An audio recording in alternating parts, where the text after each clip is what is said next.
I'm Clara, 33, and the moment I found my husband naked in the bathtub with our married neighbor, something inside me broke. Something fundamental. Something I didn't even know could break. Before I tell you what I did next, please like this video, subscribe to the channel, and comment where you're watching from. I need to know I'm not alone in this. You know what's funny? Not funny haha, but funny in that twisted, cruel way life has of mocking you. I used to think I had it all figured out. I used to look at other couples in Houston, the ones who are falling apart, the ones posting cryptic quotes on social media about betrayal and moving on, and I'd feel this smug little sense of security.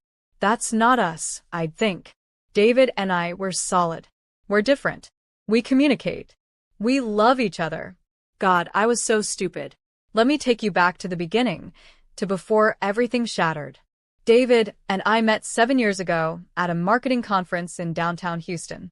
He was charming, ambitious, had this way of making you feel like you were the only person in the room.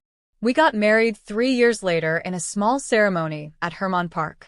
Nothing fancy, just family and close friends because that's who we were. Practical. Grounded. Real. Or so I thought. We bought our house in the Heights 2 years ago. A beautiful craftsman-style home with a wraparound porch and a backyard perfect for the kids we always said we'd have someday. Our neighbors, Mark and Jessica, moved in 6 months after us. Jessica was the kind of woman who'd bring over homemade banana bread and compliment your garden. She had this bright smile, this way of making you feel like you'd known her forever. She'd come over for coffee, talk about how lucky I was to have such an attentive husband, how she wished Mark would look at her the way David looked at me. The irony is so thick I could choke on it.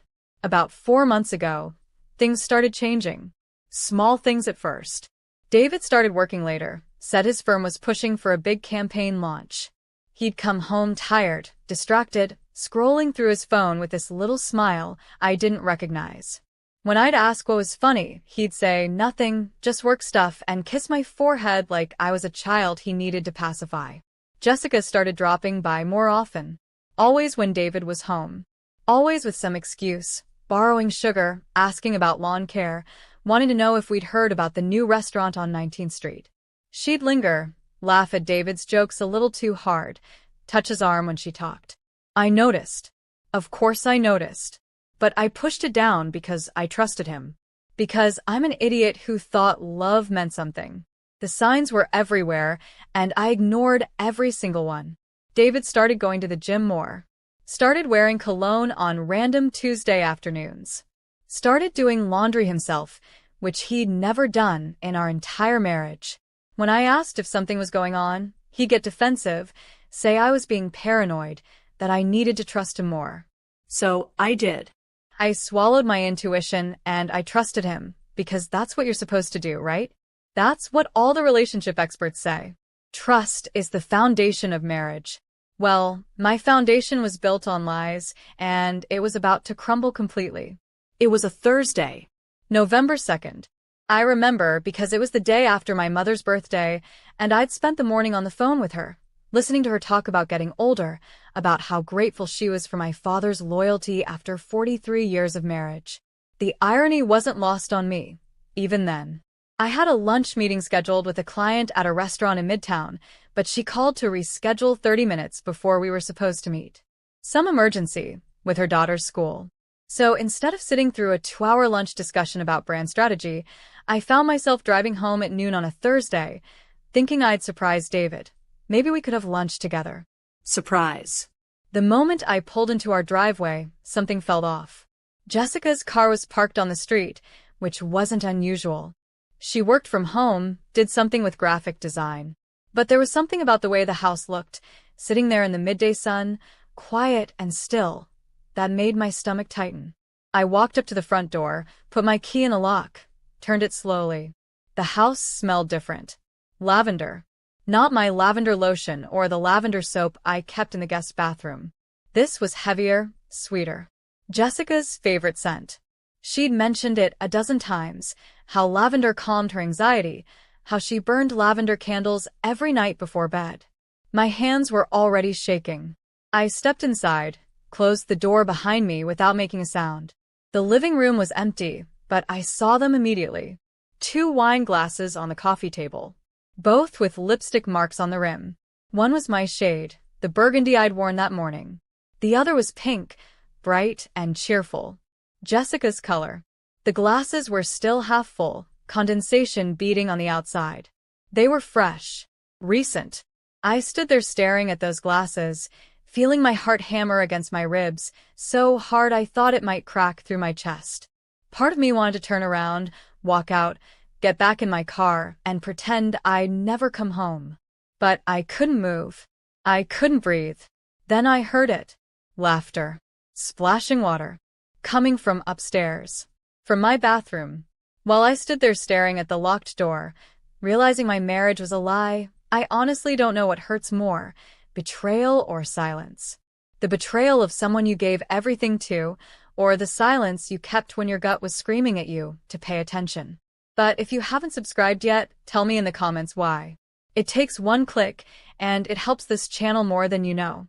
I need to know there are people out there who understand this kind of pain, who felt this kind of rage. I walked toward the stairs like I was moving through water. Each step took a lifetime. My mind was racing, showing me images I didn't want to see, confirming suspicions I'd buried so deep I'd almost convinced myself they didn't exist. The laughter got louder as I climbed. His laugh. Deep and genuine, the way he used to laugh with me before I became background noise in his life. And her voice. Soft, flirtatious, saying something I couldn't make out. The bathroom door was cracked open. Just an inch. Just enough. I approached it slowly, pressed myself against the wall, held my breath. My hands were shaking so badly, I had to clench them into fists. Through that tiny gap, I could see steam rising from the bathtub. Could hear water sloshing, skin sliding against porcelain. I leaned closer, just a fraction, just enough to see inside. There they were. My husband. My neighbor. Naked in my bathtub. The bathtub I'd picked out, the one with the jets I'd insisted on because David said it would help with my stress. Jessica was leaning back against his chest, his arms wrapped around her, both of them holding wine glasses. Red wine. From the bottle we'd gotten as an anniversary gift last year. I watched them for maybe 10 seconds. Maybe 10 years. Time stopped meaning anything. Jessica said something that made David laugh, and he kissed her neck. Not a peck. A real kiss, slow and deliberate, the kind of kiss that said this wasn't the first time. This was routine. This was comfortable. This was them. I felt something crack inside my chest. Not my heart breaking. Something deeper. Something in my soul. The part of me that had believed in us, in marriage, in loyalty, in the sanctity of the vows we'd taken in front of everyone we loved. That part died right there in the hallway outside my bathroom while my husband kissed another woman in water that was probably still warm from my shower that morning. I didn't scream. I didn't cry. I didn't burst through the door and demand answers. I stepped back, silent as a ghost, reached for the door handle, and I locked it from the outside. The lock clicked, just a soft little sound. They didn't hear it over their laughter, over the water, over whatever lies they were telling each other about how David's wife didn't understand him, how Jessica's husband was emotionally distant, how they deserved this happiness. I stood there for a moment, my hands still on the lock, listening to them. They had no idea. No idea that their little fantasy was about to become a nightmare. No idea that I was right outside, that I'd seen everything, that the life they thought they were building in secret was already burning down. Then I walked downstairs. I was calm. Too calm. The kind of calm that comes when you're so far past rage you've entered some new territory of cold, calculated fury. My hands stopped shaking. My mind cleared.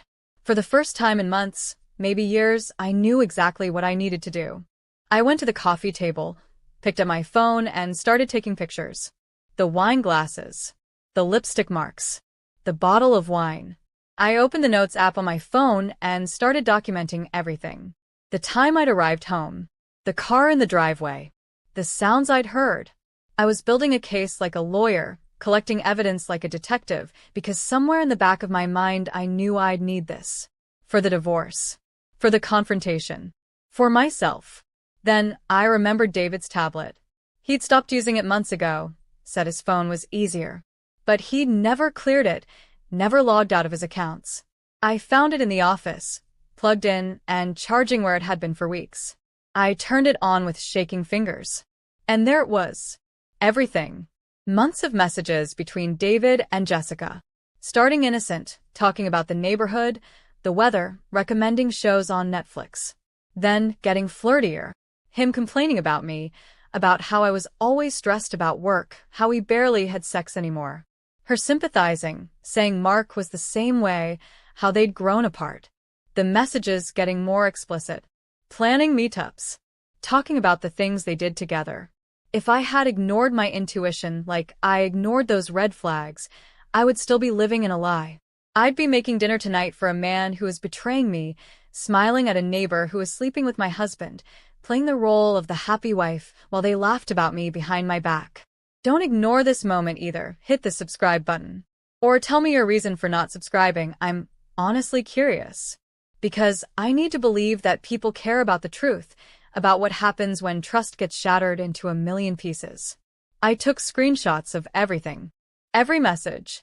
Every photo they'd sent each other. I sent them all to myself via email, backed them up to the cloud, made sure I had copies that couldn't be deleted or denied. Then I sat down on the couch, right there in front of those wine glasses, and I waited. It didn't take long before I heard them trying the door. The handle rattling. David's voice, confused at first. Hey, the door's locked. More rattling. Babe? Babe, are you home? Babe. He called me babe. He called her babe. We were both babe. Interchangeable. Meaningless. Jessica's voice, higher now, tinged with panic. Why would it be locked? I don't know. Clara? Clara? I sat there in silence, staring at those wine glasses, listening to them panic. Part of me wanted to respond, to end this, to confront them right then. But another part of me, the part that was enjoying this, that was savoring their fear, wanted to let them stew. Wanted them to feel trapped, helpless, the way I'd felt for months while they carried on their affair under my nose. Then I pulled out my phone and did something I knew would change everything. I found Mark's number in my contacts. Jessica's husband. A nice guy. Worked in finance, traveled a lot for work. That's probably when most of this happened, when Mark was out of town and Jessica was lonely. I didn't call him. Instead, I sent him a text message. Just one line. Come to my house right now. There's something you need to see. Then I attached 3 screenshots. David and Jessica making plans to meet up. Jessica telling David she loved him. David responding that he'd never felt this way about anyone. I hit send. Upstairs, they were pounding on the door now. David was yelling, saying this wasn't funny, demanding I open the door. Jessica was crying, begging. I could hear the water sloshing as they tried to climb out, probably realized they were naked and trapped with no clothes, no towels within reach, no way out except through a locked door. My phone buzzed. Mark. What the hell is this? Me. Come over. Now. They're in my bathroom. Mark. I'm 10 minutes away. I stood up, walked to the kitchen, poured myself a glass of water. My hands were steady. I felt nothing. No, that's not true. I felt everything. Rage. Betrayal. Grief. Relief. All of it swirling together into the tsunami of emotion that I was somehow containing inside my body. Imagine giving someone years of loyalty only to be repaid like this. Imagine planning a future, sacrificing your own dreams, supporting their career, loving them with everything you have, only to find them in your bathtub with your neighbor. If you've ever been betrayed, subscribe right now. And if you haven't, subscribe anyway, because you'll want a place that tells the truth about situations like this. Because nobody tells you how betrayal feels. They don't tell you it's not just sadness. It's rage. It's this burning, consuming need for justice. I walked back upstairs with my water, stood outside the bathroom door. They'd stopped yelling. Now they were just talking frantically, trying to figure out what to do. She must have come home early, David was saying. She's probably just messing with us. How would she lock it from the outside? Jessica's voice was shaking. I don't know. Maybe there's a key or something. David, I'm scared. What if she knows? She doesn't know. She can't know. I smiled at that. Actually smiled. The delusion was almost impressive. I heard a car pull up outside. Looked out the window. Mark's black SUV. He got out, phone in his hand, face pale and hard. I went downstairs, opened the door before he could knock. He looked at me, and I saw it all in his eyes. The same devastation, the same rage. We were mirrors of each other, two people who'd trusted the wrong people. Where are they? His voice was low, controlled, dangerous. I pointed upstairs. Master bathroom. Doors locked. I have the key. He started toward the stairs. I followed. When we reached the bathroom door, I pulled the key from my pocket. Inside, David and Jessica had gone quiet. Maybe they'd heard us coming. Maybe they were finally realizing how screwed they were. I slid the key into the lock. Turned it slowly. The mechanism clicked. I pushed the door open. The look on their faces was worth every second of pain I'd felt that day. David was standing in the bathtub, trying to cover himself with his hands, face white as a sheet. Jessica had wrapped herself in the shower curtain, mascara running down her face, eyes wide with terror. Clara, I can explain, David started. Don't. My voice came out cold, flat. I pulled out my phone, opened the recording app, pressed play. Their voices filled the bathroom. Jessica saying she couldn't wait to feel him inside her again. David saying being with her made him feel alive in a way his marriage never had. Them planning their next meetup, joking about how clueless their spouses were. Mark made a sound beside me, something between a groan and a roar. He lunged forward, and David backed up so fast he slipped, went down hard in the bathtub. Jessica screamed. How long? Mark was shaking, fists clenched. How long? Mark, please, it's not, Jessica started. For months, I said. My voice was steady. Based on the messages, it started in July. First kiss was July 20th. First time they slept together was August 3rd. They've been meeting up 2 to 3 times a week, usually when you're traveling and I'm at work. The silence was deafening. David finally found his voice. Clara, please, can we talk about this? There's nothing to talk about. I turned to face him fully. This man I'd loved. This man I'd built a life with. I want you out of this house by tonight. Take whatever you can carry. I'll have the rest packed and sent to your mother's house by Monday. I've already contacted a divorce attorney. You'll be served papers within the week. You can't just. I can. I am. And if you fight me on this, every single message, every photo, every disgusting detail of your affair gets sent to everyone we know. Your boss, your clients, your family, everyone. His face crumbled. Good. I turned to Jessica, still cowering in the shower curtain. You should probably go home. Well, while you still have one. Mark grabbed her arm, pulled her out of the bathroom. She was crying, begging, but he wasn't listening. I didn't watch them leave. I just stood there, facing David, this stranger in my husband's body. Clara, I love you, he said, tears streaming down his face. I made a mistake. Please. We can fix this. You love me? I laughed, and it sounded like breaking glass. You don't know what love is. Love isn't sneaking around behind someone's back. Love isn't making them feel crazy for having intuition. Love isn't betraying someone's trust and then begging for forgiveness when you get caught. I'm sorry. You're sorry you got caught. There's a difference.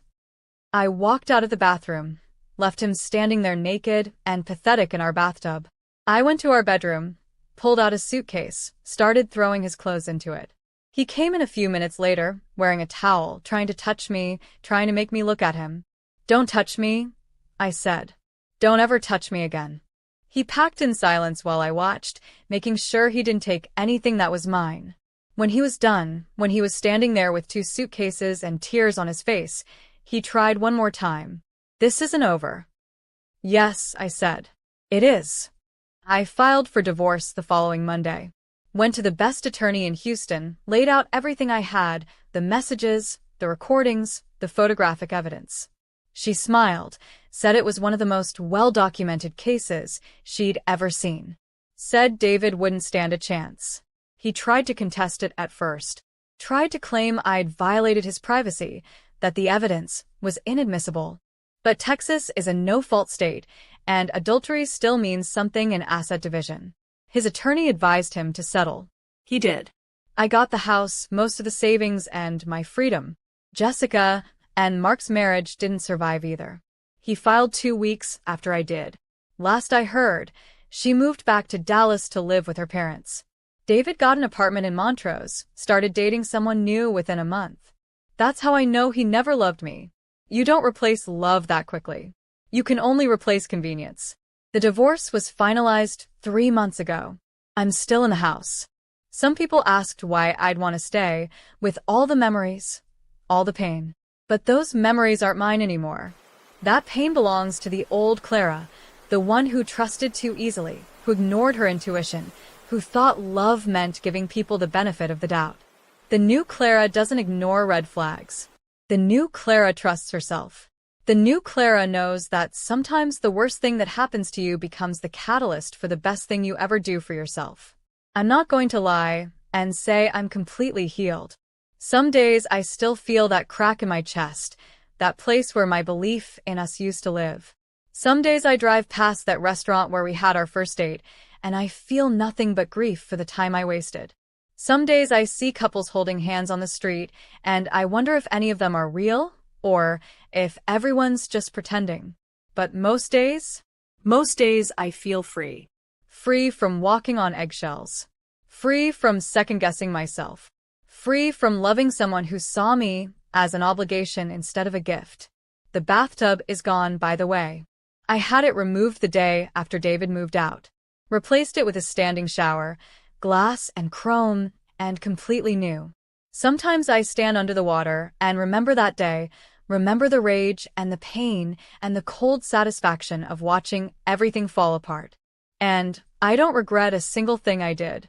Because here's what I learned. Revenge isn't about hurting someone back. It's about taking back your power. It's about refusing to be a victim. It's about standing in your truth and letting the chips fall where they may. Did I enjoy locking them in that bathroom? Yes. Did I feel satisfaction watching their affair explode in front of them? Absolutely. Would I do it differently if I had the chance? Not a damn thing. They chose their actions. I just made sure those actions had consequences. If you're still watching, thank you for being here. Thank you for listening to my story, for letting me share this pain and this rage and this strange, complicated journey from betrayal to freedom. Like, subscribe, and comment your country. Your support lets me keep telling stories that matter. Stories about women who refuse to be victims. Stories about revenge that's really just justice wearing a different name.